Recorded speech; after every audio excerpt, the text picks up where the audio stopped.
Les invito para que abran sus Biblias, por favor, tengan la amabilidad. Segunda epístola del apóstol Pablo a Timoteo, capítulo 1, del versículo 8 y 9. Por tanto, no te avergüences de dar testimonio de nuestro Señor, ni de mí, preso suyo, sino participa de las aflicciones por el Evangelio según el poder de Dios, quien nos salvó y llamó con llamamiento santo, no conforme a nuestras obras, sino según el propósito suyo y la gracia que nos fue dada en Cristo Jesús.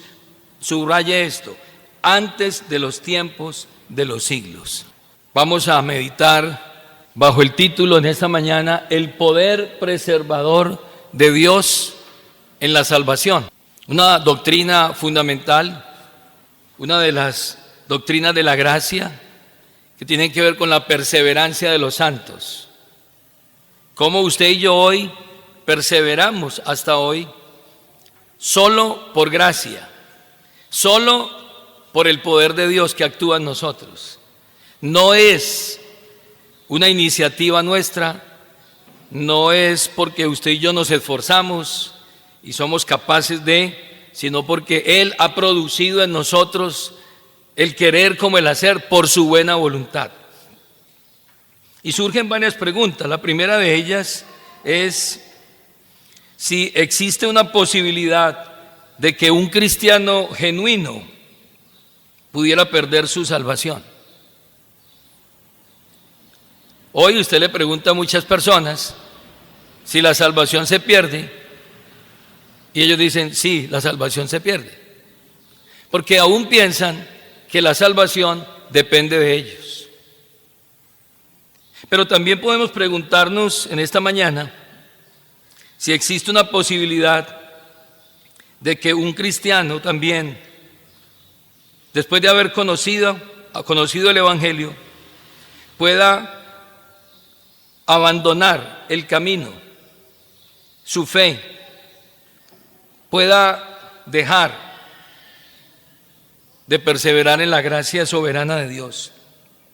Dicho de otra forma, pueden abandonar más tarde su fe quienes confían de forma genuina en Cristo para salvación y perder así en última instancia la vida eterna. ¿Se pierde la vida eterna?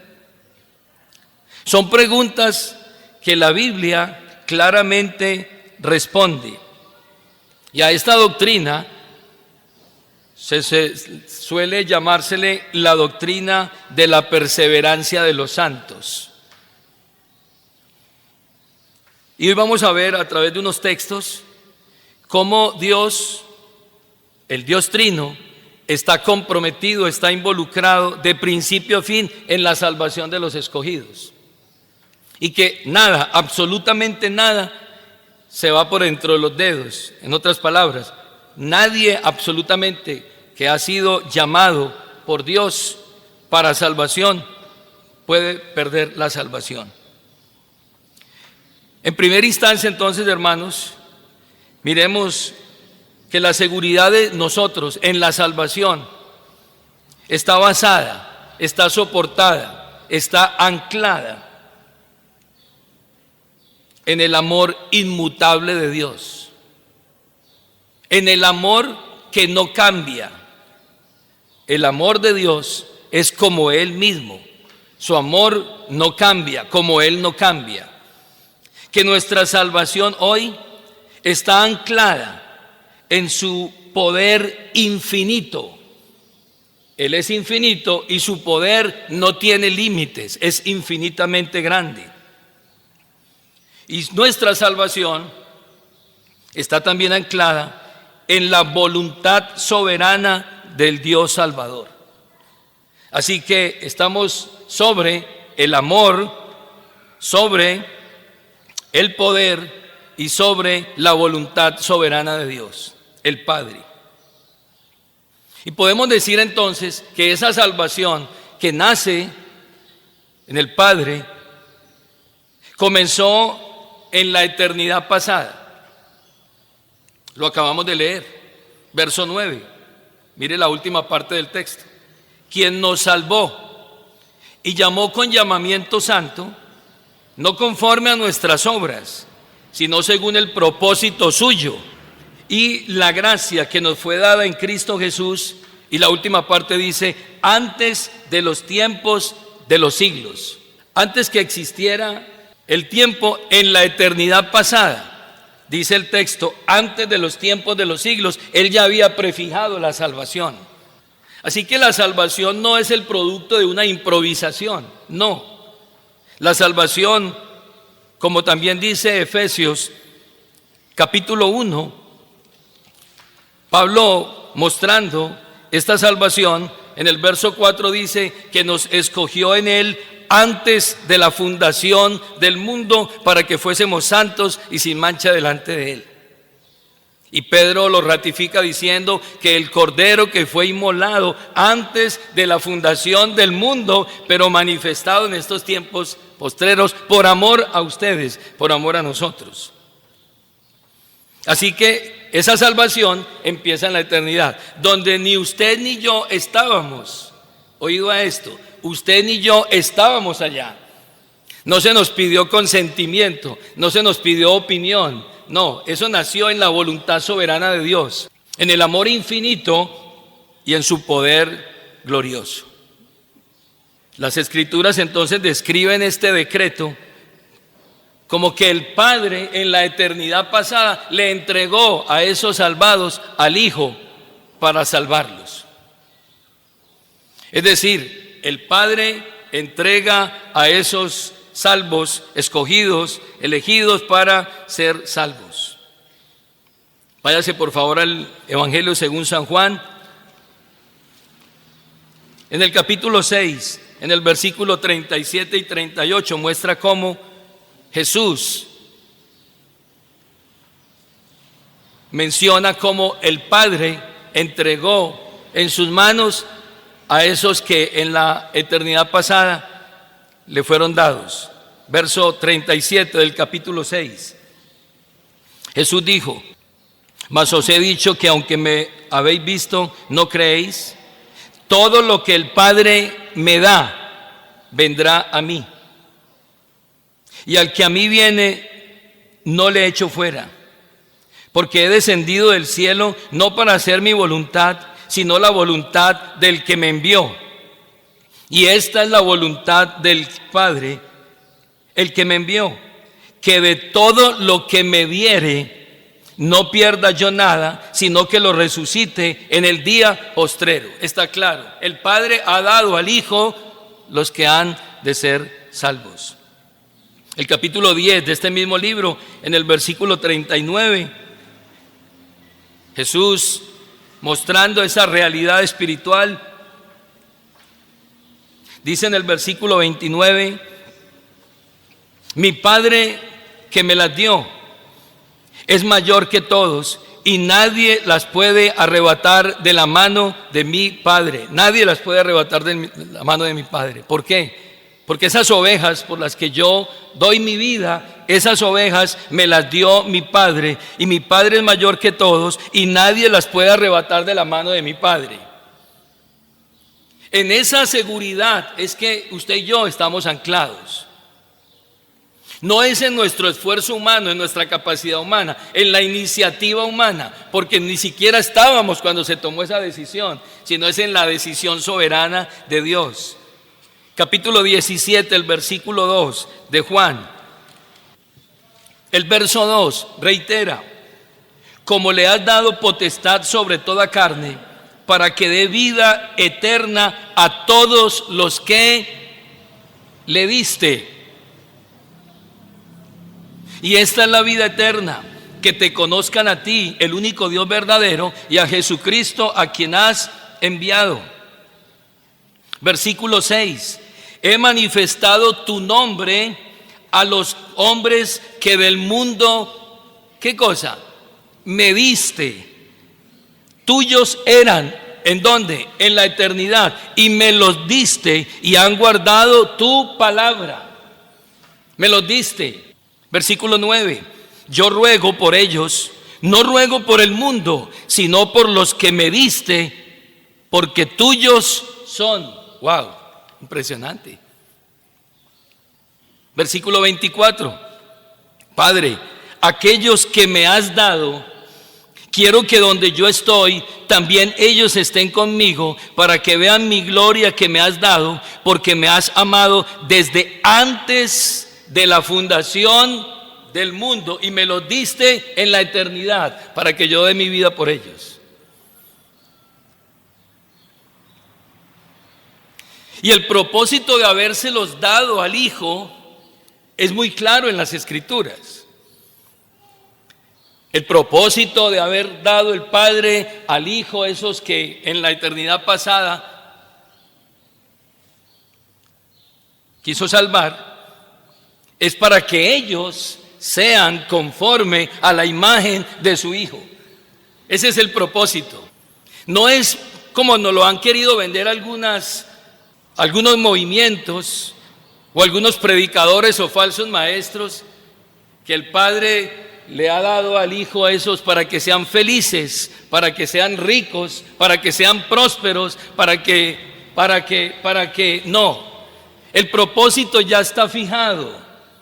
Romanos capítulo 8, el versículo 29, el propósito de haber entregado a ellos al Hijo, haberlos dado al Hijo, es con un propósito. 8:29 de Romanos. Leamos desde el verso 28. Y sabemos que a los que aman a Dios, todas las cosas les ayudan a bien. Estos, ¿sabe quiénes son estos? Esos que el Padre le dio al Hijo, para que dé su vida por ellos, que Él garantiza que nadie, absolutamente nadie, los arrebatará de su mano. A estos es a los que conforme a su propósito también Él los ha llamado. Porque a los que antes conoció en la eternidad pasada, entonces también los predestinó con un propósito.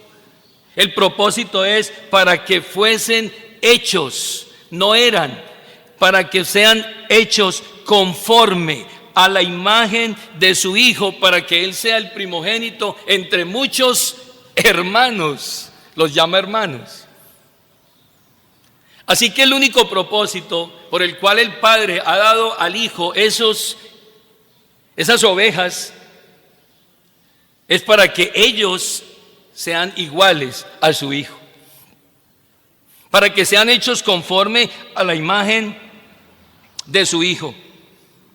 Así que es imposible que aquellos a quien el Padre ha predestinado a la semejanza de Cristo, imposible que no alcancen este fin. Es imposible que el propósito eterno del Padre se frustre, porque a los que predestinó, a estos también llamó, y a los que llamó, a estos también justificó, y a los que justificó, a estos también glorificó. Ahí no hay cambio de nada. A esos mismos que conoció, los predestinó, a esos mismos los justificó, a esos mismos los llamó, a esos mismos los justificó, a esos mismos los glorificó, a esos mismos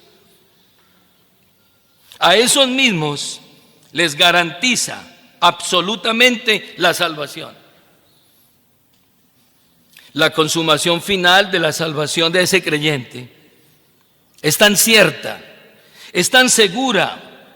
Escuche esto, que Pablo, cuando escribe inspirado por el Espíritu Santo, se atreve a decir en estos textos que a los que justificó, a estos también glorificó. No dice que los glorificará, no, dice que los glorificó en la mente de Dios. Esos a los que Él conoció, predestinó, llamó, justificó, para Él ya es un hecho que ellos están glorificados.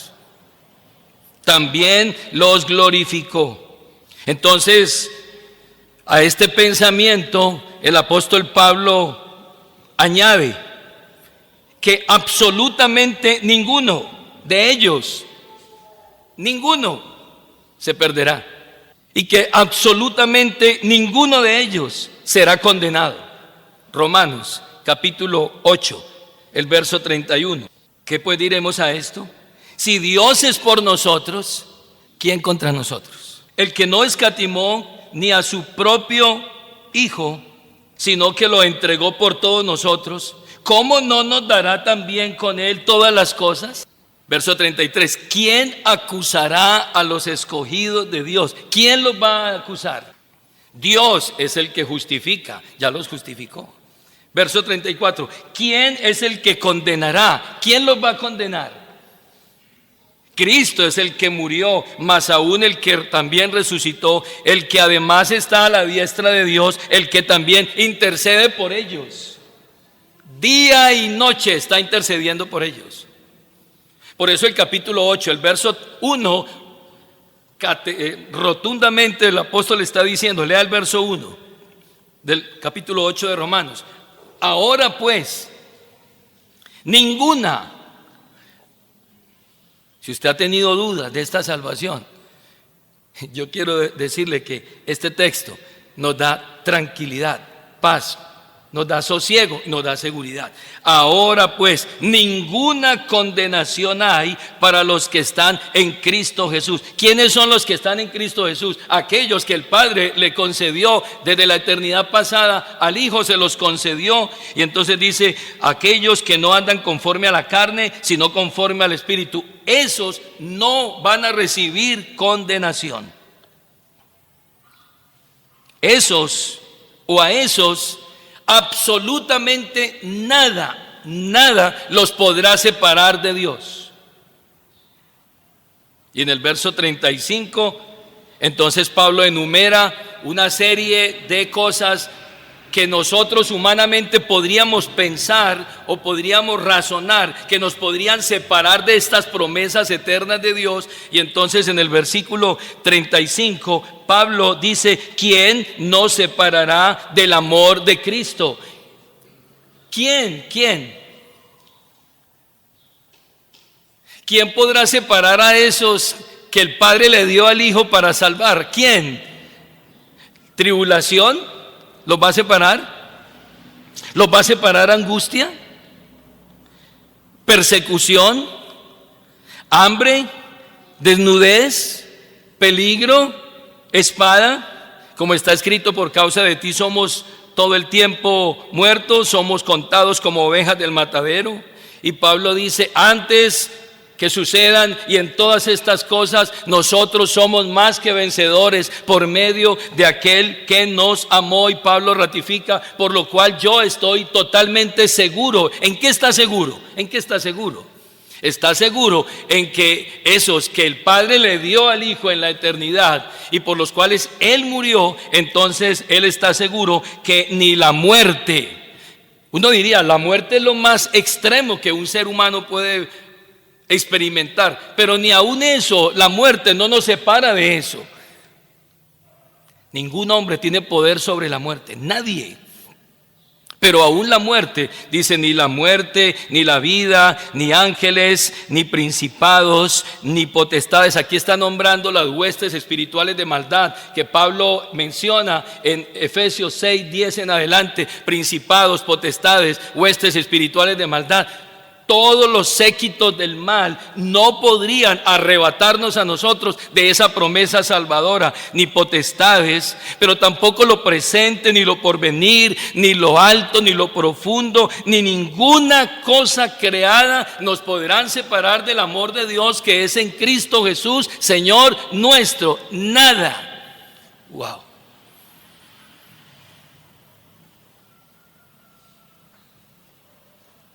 Nada, absolutamente nada. Jesús dijo, todo lo que el Padre me da, vendrá a mí. Y el que a mí viene, yo no le echo fuera. Porque he descendido del cielo, no para hacer mi voluntad, sino la voluntad del que me envió. Y esta es la voluntad del que me envió, que de todo lo que me diere, no pierda yo nada.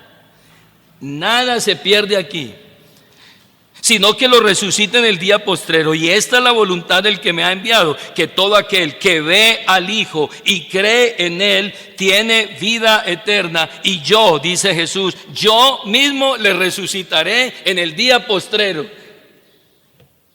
Todos los que han muerto en Cristo Tienen la garantía de que un día se van a levantar y van a ser resucitados, sus cuerpos serán transformados al cuerpo de la semejanza de Cristo. La voluntad del Padre entonces es que Cristo no pierda a ninguno de aquellos que Él le ha dado y que cada creyente elegido posee la vida eterna. No nos dieron vida, nos dieron vida eterna, y si es eterna, no deja de ser. La voluntad del Padre no puede ser anulada, no puede ser cancelada, no puede ser estorbada por nada, absolutamente. Quiero que miremos unos pasajes preciosos en Job capítulo 42, allí antes del libro de los Salmos. Job capítulo 42. Esa voluntad del Padre en la eternidad pasada, nada ni nadie la puede estorbar. Capítulo 42, el versículo 2, veamos desde el verso 1, dice: respondió Job a Jehová y dijo: yo conozco, dice Job, yo conozco que todo lo puedes. ¿Y sabe qué es todo? Todo. Eso es un absoluto. Yo conozco que todo lo puedes y que no hay pensamiento que se esconda de ti. El Salmo 33, el verso 10, hablando de ese poder soberano, dice en el versículo 10 y 11 del capítulo 33 de los Salmos, dice la Biblia: Jehová hace nulo el consejo de las naciones y frustra las maquinaciones de los pueblos. El consejo de Jehová permanece para siempre, los pensamientos de su corazón por todas las generaciones. Sus pensamientos son firmes y nada, absolutamente nada, los puede cambiar, los puede variar. El capítulo 115 de los Salmos.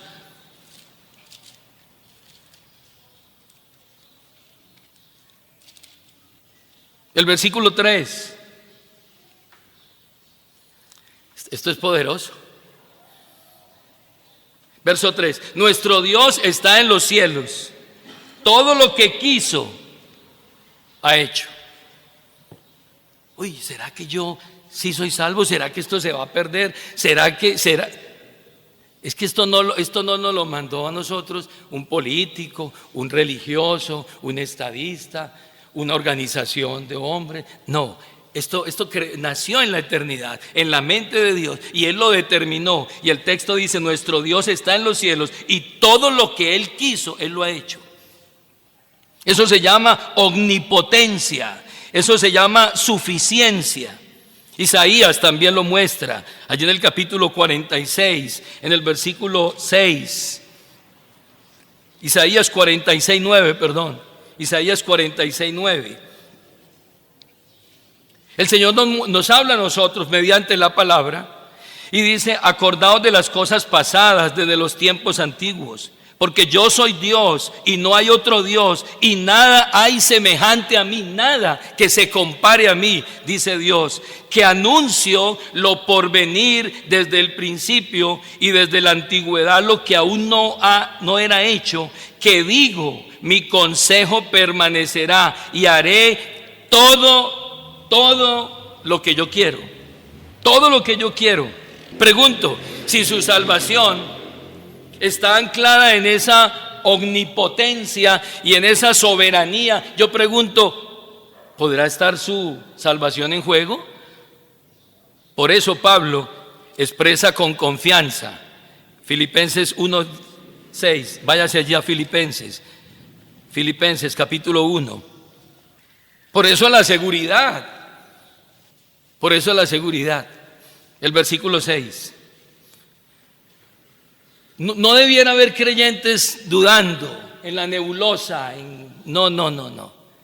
Por eso Pablo, cada que habla, lo habla con certeza, con seguridad. El versículo 6, ¿qué dice Pablo respecto a esto? Estando persuadido de esto, estoy convencido, estoy seguro, estoy persuadido de esto. ¿Qué cosa? Que el que comenzó en vosotros la buena obra, ¿qué hará? la perfeccionará hasta el día ¿de qué? De Jesucristo. El que comenzó esa obra la va a terminar. Estoy totalmente persuadido de eso. Estoy totalmente seguro de eso. Estoy totalmente seguro y no tengo duda de que Dios acaba lo que empezó. No lo va a dejar inconcluso. Estoy seguro que esa gracia soberana del Padre y no la libre elección del hombre hace que la salvación suya sea que segura. La obra de la salvación en la vida de los pecadores es segura y Él va a cumplir su voluntad en ellos. Lo segundo es que su salvación y mi salvación están ancladas no solamente en la soberanía, el poder y la sabiduría de Él, sino que está anclada también esa seguridad en la obra redentora de Cristo, que es una obra eficaz. Como si fuera poco, ahora nos dicen, no solamente está anclada en la voluntad del Padre, sino en la obra redentora eficaz de Cristo. Por eso leímos en Romanos capítulo 8, el verso 33 y 34, ¿quién acusará a los escogidos de Dios? Dios es el que justifica. ¿Quién es el que condenará? Y agrega, Cristo es el que murió, más aún el que también resucitó, el que además está a la diestra de Dios, el que también intercede por nosotros, no solamente por su obra salvadora y redentora, sino por su obra intercesora. Es que usted y yo tenemos hoy seguridad en esta salvación. Nada, absolutamente nada se puede perder. La muerte y resurrección de Cristo y su actual intercesión de Cristo, entonces constituyen una base más para nuestra firmeza, para que nosotros estemos totalmente seguros de esta salvación. Él ha muerto y Él resucitó y está hoy intercediendo ante el Padre y nada, absolutamente nada los puede separar. Ni la enfermedad, ni el dolor, ni el quebranto, ni la persecución. Y así como ese propósito eterno del Padre, de la misma manera el propósito del Hijo se llevó a cabo. ¿Para qué? Para que tengamos una salvación segura por un sacrificio eficaz. El Hijo entonces, al ocupar nuestro lugar, váyase a Primera de Pedro, capítulo 2. Primera de Pedro capítulo 2, el versículo 24. Esto es seguro. Primera de Pedro 2, leamos desde el verso 22, habla de Cristo. El que no hizo pecado, ni se halló engaño en su boca, quien cuando le maldecían no respondía con maldición, cuando padecía no amenazaba, sino que encomendaba la causa al que juzga justamente. Quien llevó él mismo nuestros pecados en su cuerpo sobre el madero, para que nosotros, los que el Padre le dio en la eternidad al Hijo, nosotros, estando muertos a los pecados, vivamos a la justicia, y por su herida fuisteis sanados, porque nosotros éramos tiempo pasado como ovejas descarriadas, pero ahora habéis vuelto al pastor y obispo de vuestras almas. Por esa obra redentora, por esa obra sustitutiva, ahora nosotros tenemos seguridad, certeza. Al hacerlo, lo que hizo fue propiciar la ira de Dios que era para nosotros, la recibió Él en la cruz, y ahora nosotros no debemos absolutamente nada. Nosotros ya no hay condenación para nosotros. La ira de Dios que estaba sobre nosotros fue quitada. Romanos capítulo 3. El verso 25. Vamos a estar mirando muchos textos, porque no es lo que diga el predicador, es lo que diga la palabra de Dios. La autoridad que yo tengo en este momento, en este púlpito, no se debe a mí, se debe a lo que dice la palabra de Dios. Romanos capítulo 3, el verso 25, verso 24. Siendo justificados gratuitamente por su gracia, mediante mediante o por medio de la redención que es en Cristo Jesús. Y escuche bien el verso 25, a quien Dios puso. A quien Dios puso, eso se llama sustituto, a quien Dios puso como propiciación por medio de la fe en su sangre para manifestar su justicia a causa de haber pasado por alto en su paciencia los pecados pasados, con la mira de manifestar en este tiempo su justicia, a fin de que Él, Dios, sea el justo y el que justifica al que es de la fe de Jesús. Usted está justificado porque Dios lo puso a Él por usted, lo puso por mí. El lugar suyo lo tomó Él y ahora usted no debe nada, usted fue justificado. Romanos 5:1, justificados pues por la fe, tenemos paz para con Dios, ¿por medio de quién? De la obra de Cristo. No solo esto, sino que al resucitar Cristo de entre los muertos, entonces la obra de Cristo fue certificada por el Padre, fue aceptada por el Padre, y esa resurrección hace posible que usted y yo seamos ¿qué? Justificados. La obra de Cristo fue validada.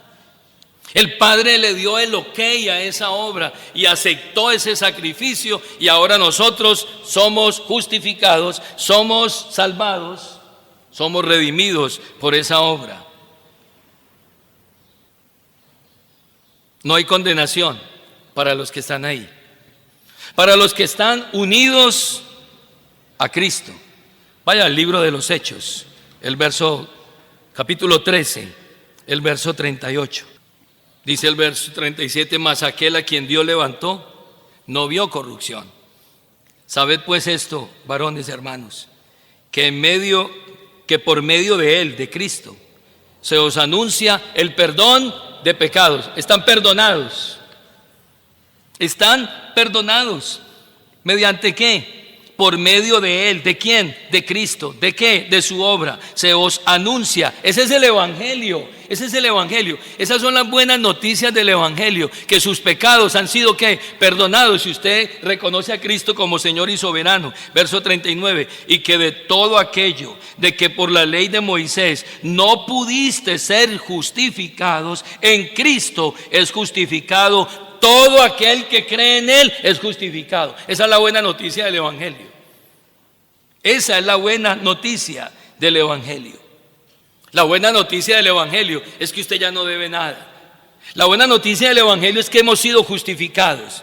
Esa obra está garantizada porque Él hoy, después de haber resucitado, ascendió a los cielos, se hizo a la diestra de Dios y todo el tiempo está intercediendo para que usted y yo nos seamos guardados sin caída y que esta salvación no se pierda. Váyase a Hebreos, capítulo 7, verso 22, leamos el contexto. Por tanto, Jesús es hecho fiador de un mejor pacto.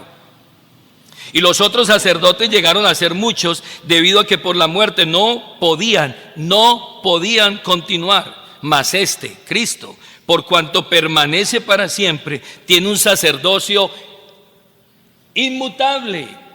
¿Sabe cuál era la labor del sacerdote? Interceder por el pueblo.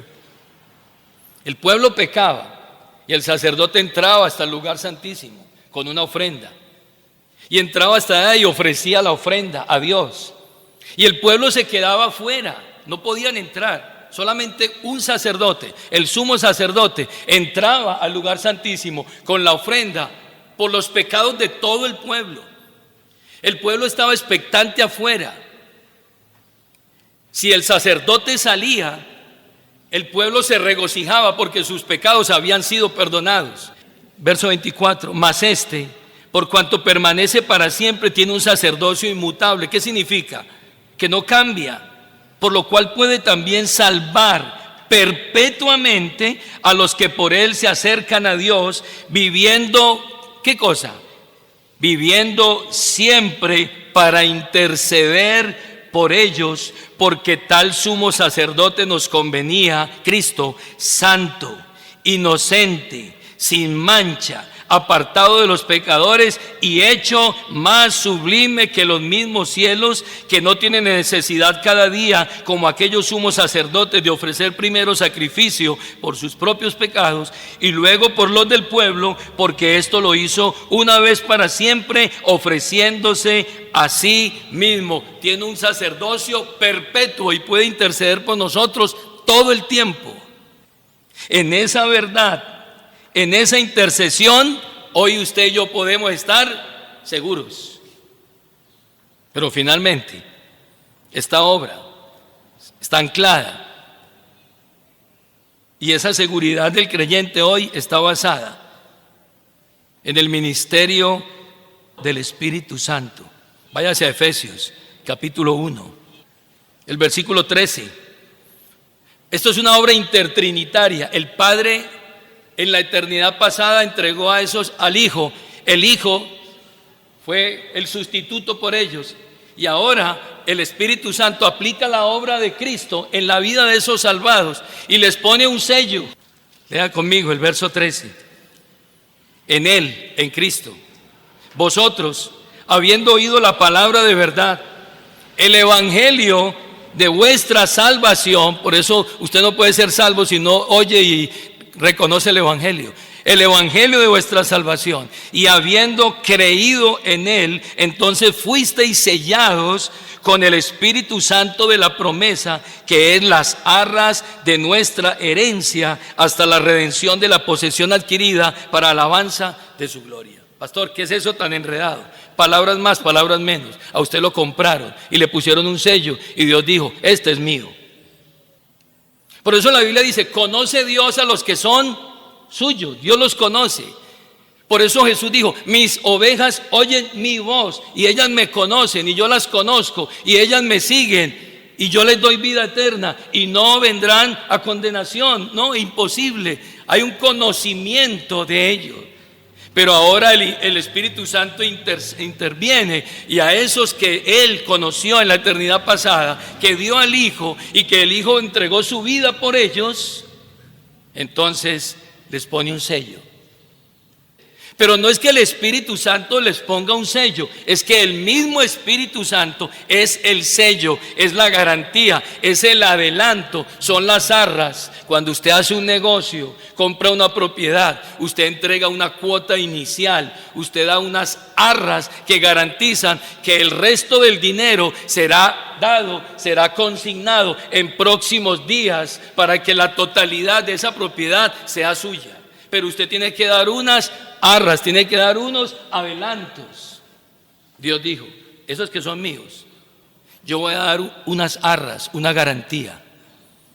El Espíritu Santo va a morar en cada uno de esos, y esa es la garantía de que son míos. Son míos. Dios sella a su pueblo con el Espíritu Santo. Proporciona su propio Espíritu para que more personalmente en cada creyente como prenda de la herencia futura de la salvación. Serán salvos en su totalidad en el futuro, y entonces esa es la garantía de que ellos van a ser salvos. Ese término arras, lo que está diciendo es un término comercial, que lo que dice es que se ha hecho un depósito formal, un primer plazo que garantiza el resto del negocio a futuro.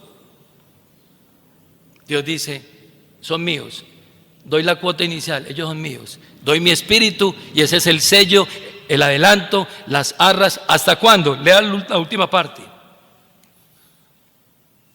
que son las arras de nuestra herencia, hasta la redención de la posesión adquirida para alabanza de la gloria de Él. Él va a venir por lo suyo. Por eso la Biblia dice: conoce Dios a los que son suyos, y les da el Espíritu Santo, que es la garantía de que son sus hijos, que son sus salvados, que son sus escogidos. Por eso Pablo pudo decir en Romanos 8:9: mas vosotros no vivís según la carne, sino según el Espíritu, si es que el Espíritu de Dios mora en vosotros. Y si alguno no tiene el Espíritu de Cristo, no es de Él. La garantía de que usted es de Él, de que usted estaba ya en la eternidad pasada, siendo dado por el Padre al Hijo y ahora sellado con el Espíritu Santo, es que usted tiene el Espíritu Santo en su vida. Usted tiene el Espíritu Santo en su vida, el Espíritu que lo guía a toda verdad, el Espíritu que lo convenció de pecado, de justicia, de juicio, el Espíritu que lo regeneró, el Espíritu que le ha abierto los ojos, el Espíritu que le dio discernimiento para entender el Evangelio, el Espíritu Santo que nos ha dado el fruto, que produzcamos el fruto del Espíritu. Entonces Dios imprime su sello de propiedad en usted, en mí. ¿Para qué? Como promesa de fidelidad formal para llevarlos a su herencia prometida. Él no va a fallar, Él no va a incumplir esa promesa. Vaya a Juan capítulo 14. Es un mensaje para nosotros en esta mañana, que usted esté seguro de esta salvación. Entonces Jesús dice: no se turben, no tengan miedo. ¿Creéis en Dios? ¿Ustedes creen esto? Yo les pregunto en esta mañana a ustedes: ¿ustedes creen esto? Es que eso no se lo está diciendo Edwin Saldaña, ni un predicador, ni un sacerdote, ni un líder espiritual. Esto está aquí en la palabra. Por eso predicamos la palabra. No son mensajes humanos, no son motivaciones. El predicador no está aquí para entretener a nadie, simplemente es para alimentar las ovejas y para asegurar las ovejas. Esa es la misión del predicador. Entonces Jesús dice: no se turben su corazón, creéis en Dios, creed también en mí. En la casa de mi Padre muchas moradas hay. Si así no fuera, yo no lo hubiera dicho. Voy pues a preparar lugar para vosotros. Y si me fuere y os prepararé el lugar, ¿qué va a hacer el Señor? Vendré otra vez y os tomaré a mí mismo, para que donde yo estoy, vosotros también estéis. Salvación final. El teólogo Gruden dice: todos los que tienen el Espíritu Santo en ellos, todos los que han nacido de nuevo verdaderamente, tienen la promesa inmutable de Dios, tienen la garantía inmutable de que la herencia de la vida eterna en el cielo estará con ellos con toda certeza, que esa salvación es segura y que la propia fidelidad de Dios está comprometida en hacerlo así como Él dijo. Si esto falla, Dios deja de ser Dios. Por eso Pedro, váyase a primera de Pedro, Pedro pudo decir que esta salvación segura, lo único que está haciendo en este momento es esperándonos a nosotros, esperándonos. Cuando usted llama al restaurante y dice: resérveme una mesa para 4. Cuando usted llega allá, la mesa dice: reservado. Nadie se puede sentar ahí. Esta salvación ya está asegurada por el amor eterno del Padre, inmutable, por el poder infinito de Él y por su soberanía. Está asegurada por la obra redentora de Cristo y porque Él pagó la deuda a través de una muerte sustitutiva, y ahora tenemos un sello que nos garantiza que esto está asegurado. Lea el versículo 3 de primera de Pedro, verso 3, 4 y 5. Bendito el Dios y Padre de nuestro Señor Jesucristo, que según su grande misericordia nos hizo renacer para una esperanza. ¿Una esperanza qué? ¿Usted cree que nosotros estamos aquí simplemente haciendo ejercicios de positivismo? Piensa, cree en ti mismo. No, nosotros no estamos basando nuestra seguridad en eso. Nosotros estamos basando nuestra seguridad en toda esta obra que Él ya hizo por nosotros. Nos hizo renacer para una esperanza viva. Esto es real, por la resurrección de Jesucristo entre los muertos. La garantía suya y mía está en la resurrección de Cristo. Verso 4, para una herencia incorruptible, incontaminada e inmarcesible, reservada. Nadie te la puede quitar. reservada en los cielos para vosotros. Dios se ha comprometido, verso 5, que sois guardados por el poder de Dios mediante la fe para alcanzar la salvación que está preparada. Wow. Que está preparada para ser manifestada en el tiempo postrero. Eso ya está listo. Está listo.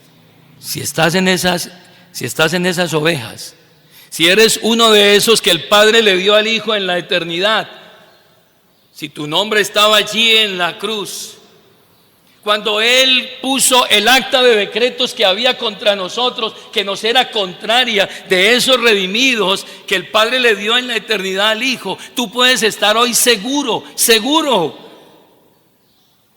que el mundo puede pasar lo que pueda pasar, pero esa salvación está asegurada. Y tú puedes estar seguro hoy, escúchame bien esto, que usted, que ha estado alejado de ese Dios por mucho tiempo, lejos, ajeno a la voluntad de Dios, es más, quizás se haya convertido en un enemigo de Dios por sus pensamientos y por sus obras. Si estás allí, y si tú eres uno de esos que el Padre le dio al Hijo, Él te traerá. Él dijo, yo tengo otras ovejas que también debo traer. A ellas oirán mi voz y vendrán. Y Él hará lo que sea, porque no está en juego nada, absolutamente nada que tenga que ver con nosotros. Está en juego la inmutabilidad, la promesa, el poder, el nombre de Dios de por medio. Él es la garantía de eso y Él no puede dejar caer eso. Así de que si el hombre está lejos, Él lo traerá. Él lo traerá. Y lo traerá a veces con métodos muy fuertes. A veces tendrá que tumbarlos del caballo para decirle, Saulo, Saulo, ¿por qué me persigues? Ve y haz lo que te digo. Pero lo que sí estamos seguros es que esas ovejas que el Padre le dio al Hijo en la eternidad vendrán a Él en cualquier momento. Así se resistan, pero Dios utilizará lazos de amor, de misericordia, de bondad, y los traerá hasta que finalmente ellos serán seducidos por el amor y la misericordia. Estemos en pie, por favor. Todavía falta muchos de esos que el Padre dio al Hijo en la eternidad. Puede ser un hijo tuyo, puede ser un familiar, un vecino. Están ahí. No han venido. Por eso la necesidad de predicarles. Porque cuando ellos oigan, entonces Dios hará lo que hizo con esa mujer allí junto al río. Le abrió el corazón. Dice que le abrió el corazón a Lidia, que estaba escuchando allá. Le abrió el corazón y ella entendió y abrió su casa.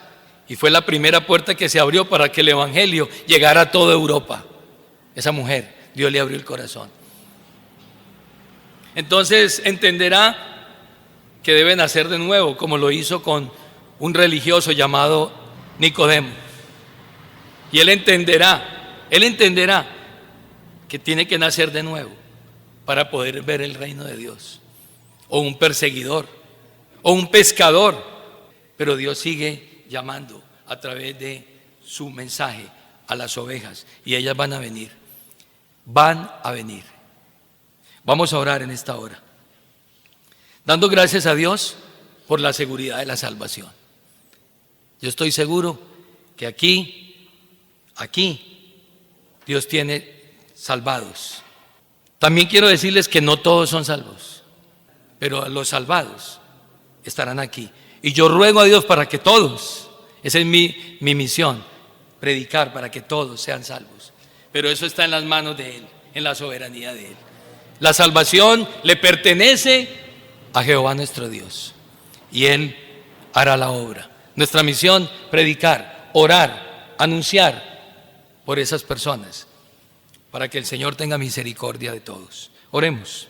Padre, te rogamos en esta mañana por un hombre o una mujer que haya escuchado este mensaje en esta hora, que tu Espíritu Santo, Señor, toque su corazón, abra su mente y hoy pueda sentir el abrazo del Padre, así como aquel anciano hombre con su hijo que había vivido perdidamente, pero que mientras él regresaba, su padre le estaba esperando y salió a su encuentro. Hoy puede haber un encuentro entre un hombre y tu Padre Celestial, que habiendo vivido perdidamente, ajeno a tu voluntad, hoy puede regresar a Dios.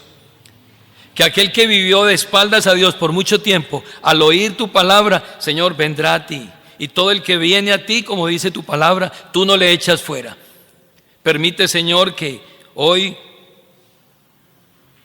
pueda haber fiesta en el cielo por un pecador que se arrepienta, por un hombre o una mujer que reconozca a Cristo como único Señor y Salvador de su vida, y que pueda reconocerlo a Él, arrepintiéndose y renunciando al pecado.